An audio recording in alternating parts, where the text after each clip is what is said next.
Caião, é o seguinte, se a salvação não necessariamente depende da ministração do Evangelho, como a própria natureza testemunha a existência de Deus... Se o que é a salvação? Se a salvação não necessariamente depende da ministração do Evangelho... É a velha pergunta que eu respondo desde 18 anos de idade. Ele fala como a própria natureza testemunha a existência de Deus, Foi na minha tese de ordenação, com 20 anos de idade, a pergunta recorrente era essa. Né? Ele faz uma pergunta aqui... E eu já respondi isso 1 trilhão de vezes também. Né? Ele vai perguntar assim, qual perspectiva devo entender... Por que se prega o Evangelho? O ide e pregai o Evangelho. Pois é. Estou te dizendo que antes de você começar eu já sabia. Já sabia. E é cansativo, porque eu estou respondendo há 46 anos essa pergunta. E só no dia do exame da minha tese de ordenação, após ler, eu fiquei mais 3 dias respondendo essa pergunta, só indo em casa dormir e voltar. Você respondeu ela a vida respondendo via Embratel, pela Vinde? Todos os modos possíveis e imagináveis.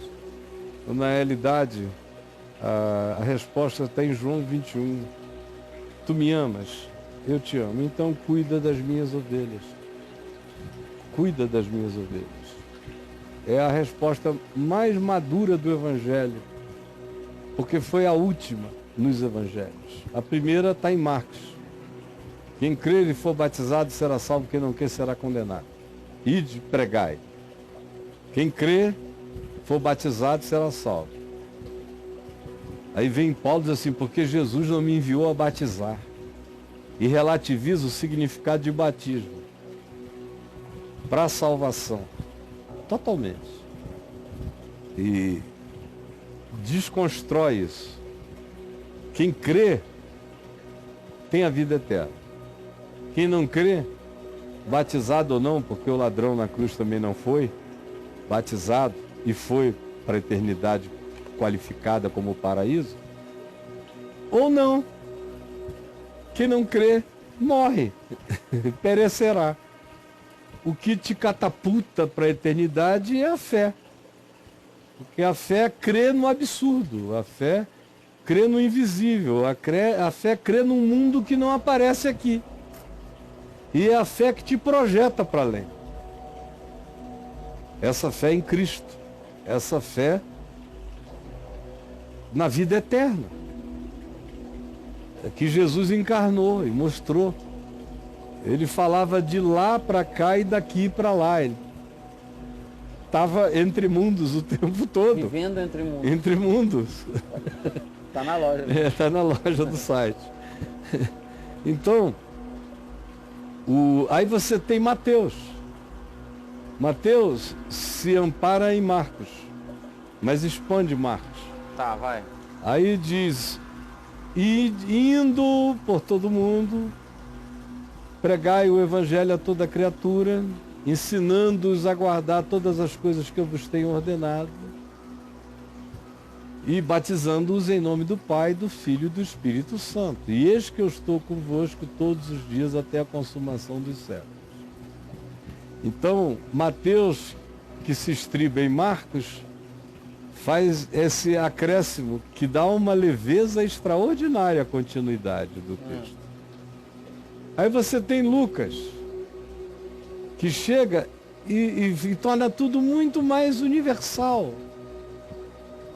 Olha, eu ressuscitei. E vocês fiquem na cidade, até que do alto vocês sejam revestidos de poder. E recebereis poder ao descer sobre vós o Espírito Santo, e sereis minhas testemunhas. Testemunhas da mensagem, da palavra, da vida, do fato histórico de Cristo entre os homens. Sereis minhas testemunhas. Hoje em dia você ia querer botar em plataformas, na nuvem, nos servidores, ia querer fazer turnês.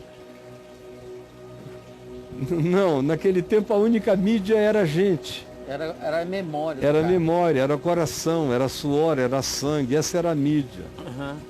A plataforma era Pedro, Tiago, João, Paulo, Lucas. Eles eram os servidores. Servidores, né? Servidores. Cooperadores de Cristo Jesus. E sereis meus servidores. Meus servidores. Por Teras e teras de pessoas. por toda Jerusalém, Judéia e Samaria e até os confins da terra. Sereis meus servidores, espalhando essa palavra. Isso é Lucas. Aí você chega em João. E João vem, crucificação, ressurreição, as maiores aparições. Marcos, por exemplo, não tem aparições da ressurreição, só diz, e tendo Jesus ressuscitado ao terceiro dia, apareceu aos seus discípulos e disse-lhes, ide por todo mundo. É só isso. Ele encerra aí. Aí Mateus acrescenta esses elementos, Lucas mais ainda, tem Emaús na história, tem outras coisas, tem outras ternuras na ressurreição, outras poesias e outras assertividades. E aí você vem em João, aí João universaliza toda essa mensagem. João já velho, com mais de 80 anos, morando em Éfeso, o Mileto de Tales, Mileto do átomo, Mileto da física natural e do verbo. Foi aonde a reflexão do verbo surgiu, foi em Mileto, 300 anos antes de João mudar para lá. O Logos, como o sentido, razão primeira de toda a existência. Então João foi para lá, 300 anos depois, e disse, no princípio era o Logos. E não foi algo que João inventou, foi uma coisa que João aprendeu como fenômeno de comunicação primal de algo indizível. Ele passou a chamar o indizível de Logos, de razão, de articulação, de sentido primal de todas as coisas, de sentido causal de todas as coisas. E o que é que João, que é esse indivíduo que vive essa maturidade, vive nessa dimensão muito mais ecumênica, ou seja, desde que Marcos, que o que ecoou em Pedro, porque Pedro narrou, ditou aquele evangelho para Marcos. E Pedro era um cara muito mais tosco. João era sócio dele na Galileia. Só que entre as memórias de Pedro, em Marcos, e o evangelho de João, você tem décadas interpostas. Décadas de maturidade. Ou seja, o evangelho amadureceu também. A narrativa. O evangelho de Marcos é um evangelho sintético. O de Mateus acrescenta os oráculos do Senhor, parábolas e mais parábolas, e dá mais carne ao conteúdo da cruz e da ressurreição. Por exemplo, entre tantas outras coisas que Mateus enxerta. É como se Marcos fosse um esqueleto e Mateus chegasse com as primeiras carnes e órgãos e tendões e musculaturas que crescem imensamente mais em Lucas e se tornam mais rígidas de humanidade em Lucas, de musculatura humana em Lucas. E em João ganham a sublimidade divina e a sofisticação de uma narrativa que teve agora 50 anos de reflexão. Dos 30 anos de João aos 80 anos dele, 50 anos, 55 anos de reflexão. Muda muita coisa. Muda demais. Muda demais. E aí o que é que acontece nesse evangelho da maturidade? Que é, por exemplo, de João. O que ele diz é nada sobre perder, não se perder, céu e inferno, não aparecem nesse evangelho, no final dele.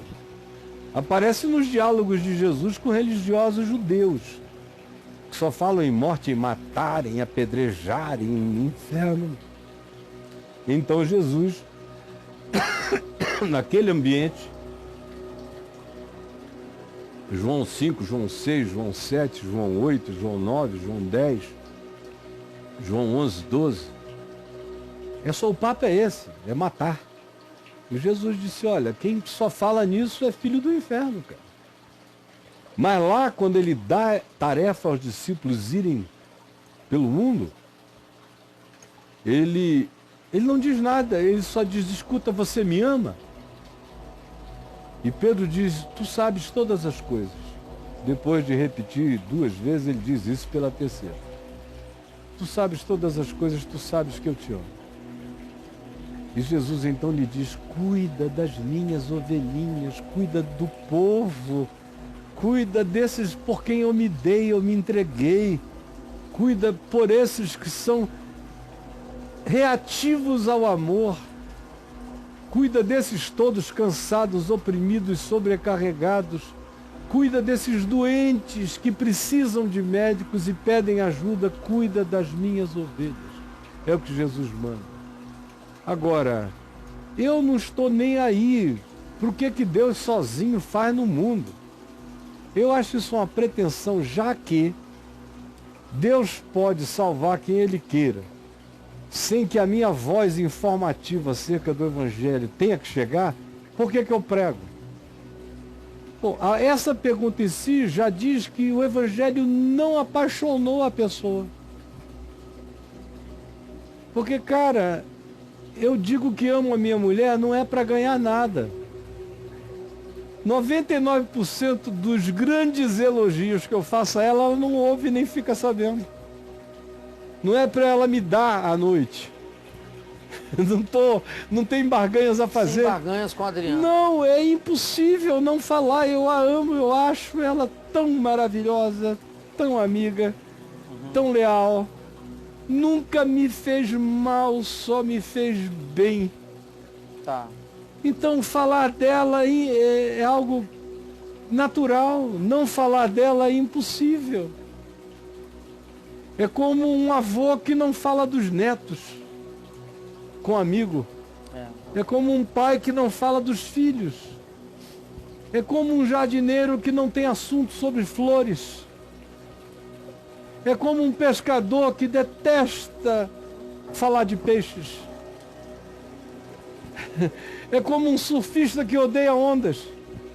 Ou que só vai para onda, só vai pegar onda obrigado. Isso aí. Bom, eu nunca vivi isso. Eu nunca precisei do inferno, nem de nada. Nem de estrelinhas no céu.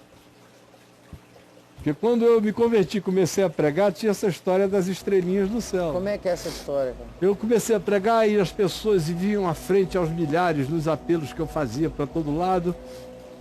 E os crentes diziam, quanta estrela no céu o Senhor já tem, meu irmão.